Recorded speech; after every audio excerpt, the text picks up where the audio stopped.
Hello there, queer lovers and listeners. Welcome back to Jeremy Spreads It, the podcast that spreads queer insight, wit, and unapologetic queer realness from a former adult film star.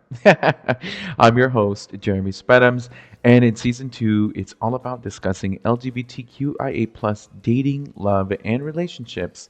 And today, we're going to be diving into one of the biggest, boldest, and most beautiful parts of any relationship: communication, or as I like to call it, the heartbeat of love life or any relationship. Whether you're coupled, throupled, or still figuring things out, good communication is what keeps love and relationships alive.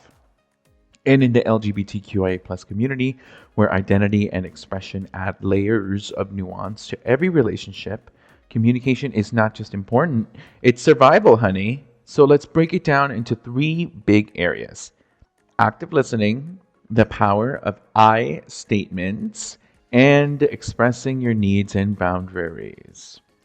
So without further ado, here we go. Active listening. We've all been there, okay? Trying to talk to somebody while they're scrolling through their phone, nodding along like a bobblehead, but just not really paying attention to anything you're saying. Girl, sometimes I've been doing that to people too. But in queer relationships, and any relationship where emotional safety can be rare and hard-earned, active listening is a must-have, not a nice-to-have. So what is active listening? It's way more than just staying quiet. It's about staying present. It means putting the phone down. Oh my God, it's so hard to do. But it also means making eye contact. Yes, even when it feels vulnerable. You should really try practicing this. Making eye contact with people is not that hard to do, and it shows that you are connecting with somebody, allowing yourself to be vulnerable, and accepting their vulnerability. Also, active listening means that you are acknowledging emotions that are being communicated to you through words and body language. And finally, part of active listening means validating what's being shared with you. Not only are you receiving the information, but you're also validating it and repeating it back in a way that the person is aware that you are listening actively. But why does active listening matter for us in the community? Well, many of us come with histories of trauma, rejection, and invisibility.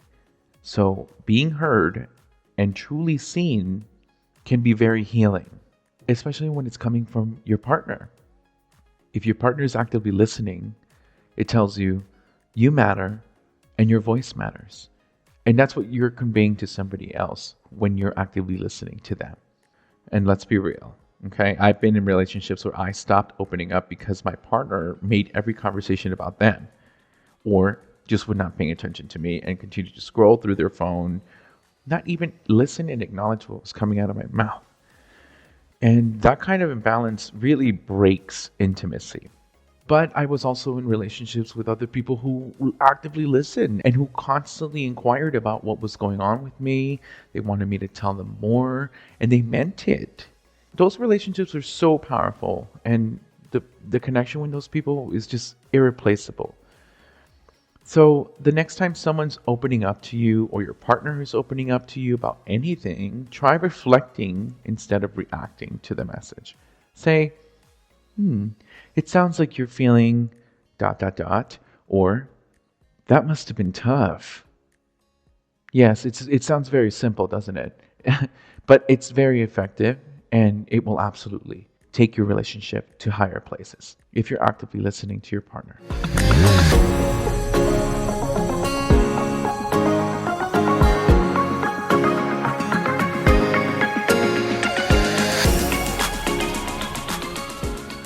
Okay, so next we're going to talk about the power of I statements and how you can use them to express your needs and your boundaries. So whether you're queer or not, most of us suck at expressing our needs and boundaries using I statements.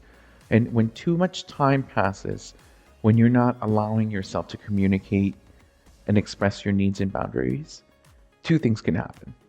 You will either explode with passive-aggressive jabs at your partner or people around you, or you will probably go full throttle with word vomit.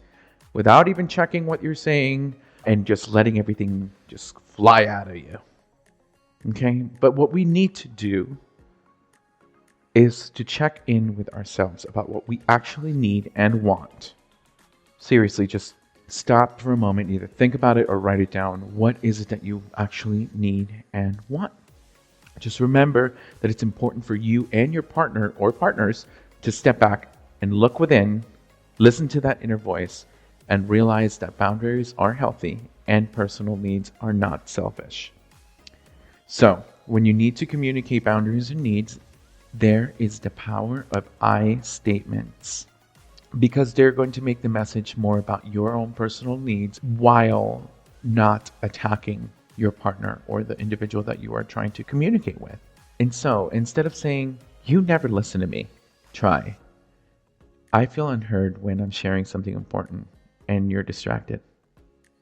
Another example, instead of, "You always flirt with everybody," try, "I feel uncomfortable when I see certain interactions and I'd like to talk about boundaries that make us both feel safe."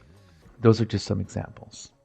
One thing you need to remember is to be specific when you're communicating these boundaries and needs, because generalizations will kill clarity, honey. So instead of saying, "You're a mess," when you're trying to tell your partner that they're not helping with chores or with their errands around the house or just plain picking up after themselves, if that's what's going on, you can try saying, "You know what?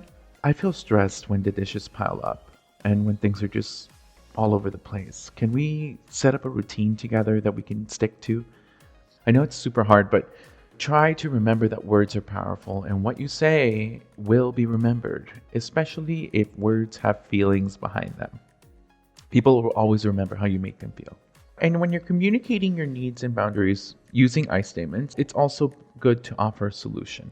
Say exactly what you need, such as, "I need a night just for us each week," or "I need some space after I come home from work to just wind down a little bit before we talk," or "I'm feeling a little bit overloaded with chores. Can we please agree to divide and conquer?" Something like that. And if the conversation is tough, just remember this. It is absolutely okay to hit the pause button, to take a break, take a breather, and come back. You don't have to fix everything in one sitting, but make sure that you both or all involved respect the need for space when it is asked for. The cat and mouse game is definitely unnecessary, and it can add fuel to tense situations that may just need some time to cool themselves down. So remember that I statements are very powerful, but be specific, offer a solution, and put yourself in mind. You have needs and you gotta communicate them effectively. This is a great way to do it, honey.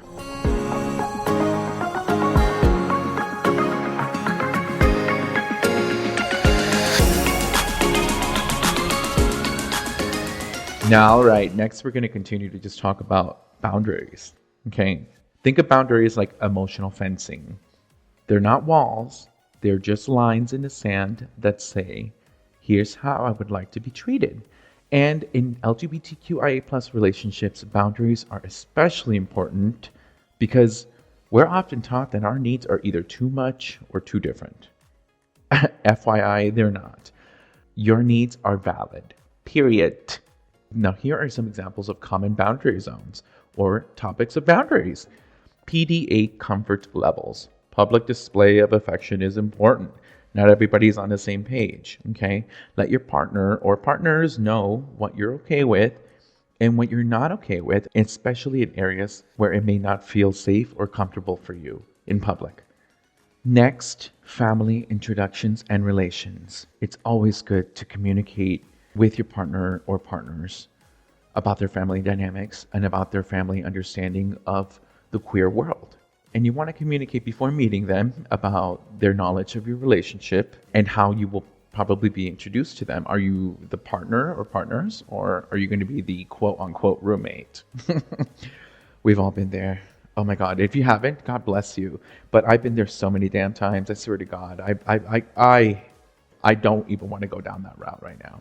Next boundary to talk about is social media sharing.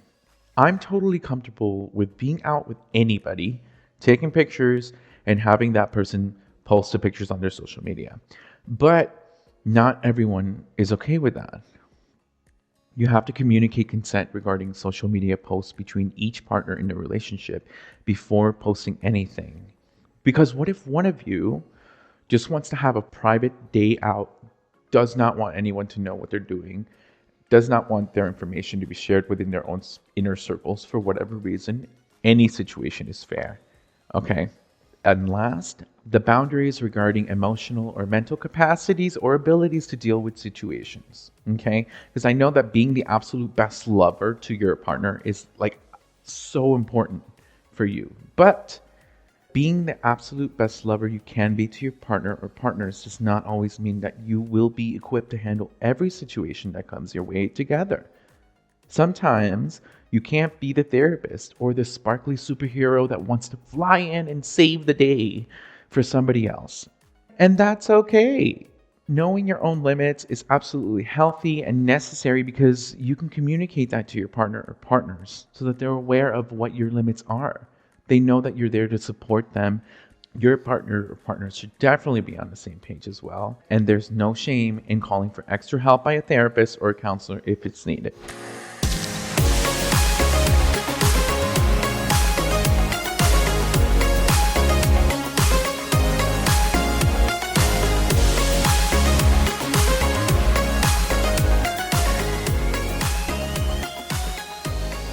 Now, here are some tips for setting boundaries with your partner or partners, or in general. Your friends definitely need to know the line in the sand sometimes, especially mine.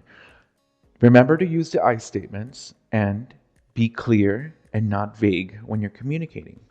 For example, I need a night to myself each week versus I just need some space sometimes. Two different messages there. The next tip is to stay consistent. Don't talk about a boundary today and then by next week you're ignoring it. You're just going to end up confusing everybody involved, and chances are you're not going to be taken seriously. And the last tip, respect your partner's boundaries and needs too. If your partner communicates a boundary or need with you, discuss it together and honor it. Setting and honoring boundaries builds trust in relationships. It says, I respect you, I respect myself, and I want this to work for both or all of us. So there you have it, my radiant unicorns of the LGBTQIA world. In relationships, communication isn't just about who talks the most. It's also about who listens actively, who expresses themselves clearly, and who respects the beautiful and complex world of boundaries and needs that we each carry. In a planet that often wants to silence our queer voices, you have to say, not today, honey, by raising your own voices in the relationships that you have in the community. Use I statements, be clear when communicating boundaries and needs, and most importantly, cherish each other's goddamn voices and spirits. We're superstars, honey. You know why so many people hate us in the LGBTQ community? It's because they want to be us. We know how to party. We know how to show love, express love. Let's be the people that guide these heterosexuals in how to create world peace and love for everybody else. Okay? Now, until next time, practice safe sex. It's getting close to Pride season, so get in the mode to practice safe sex now so you don't get crazy on Pride. And be kind to yourself and others. Be honest, and above all, keep spreading queer information fiercely and wisely. Bye, Felicia.